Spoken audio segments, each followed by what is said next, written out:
बरेली से पीलीभीत होते हुए सितारगंज तक बनने वाली 4 लेन हाईवे में सदर और अमरिया तहसील के 33 गांव के 2370 किसानों को मुआवजा देने के लिए पत्रावली का सत्यापन किया जा रहा था, जो अब पूरा हो चुका है। अब मुआवजे के लिए सभी पत्रावली को अपलोड किया जा रहा है। इसके बाद किसानों के खातों में मुआवजे की धनराशि आनी शुरू हो जाएगी। बरेली से पीलीभीत होते हुए सितारगंज तक प्रस्तावित 4 लेन हाईवे के निर्माण को अब गति मिलेगी।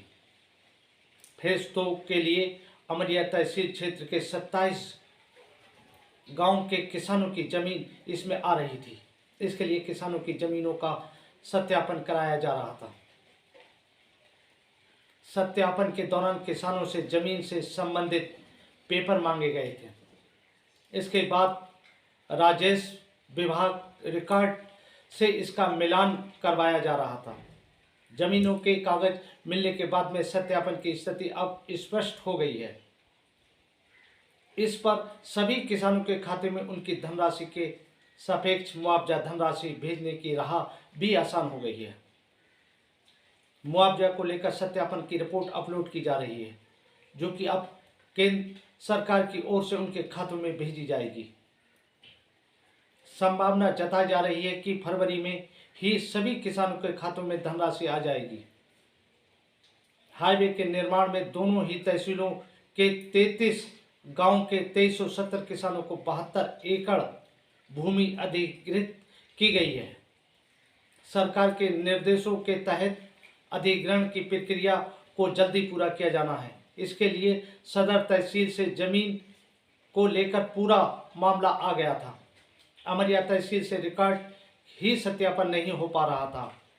इसको लेकर सिटी मजिस्ट्रेट की ओर से कई बार कहा भी गया था। उधर मुख्य सचिव केंद्र सरकार विशाल चौधरी ने इस पर नाराजगी जताते हुए कहा था, दोनों तहसील के ये गांव हैं कोकरी खेड़ा, बिलई, पासियापुर, उगनपुर, हैंड, देवीपुरा, बरातपुर, बड़ेपुरा, हुसैन नगर, मुडलिया गैसू, धुंदरी, कल्याणपुर, चकर तीरथ, वलिया, दफका, सरदार नगर, बेलहरा, भौनी, कैचू टांडा, माधोपुर, मुडलिया, इलाही बकस, लाहौरगंज, भौना, बहसा, अमरिया, हेतम डांडी। सिटी मजिस्ट्रेट ने बताया कि किसानों से ली जाने वाली जमीनें से संबंधित कागजों का सत्यापन पूरा कर लिया गया है। दोनों तहसील से अभी 2370 किसानों की जमीन अधिग्रहित की गई है। इनमें अब तक 286 को ही मुआवजा मिल पाया है और अब शेष 2370 किसानों को मुआवजा देना बाकी है।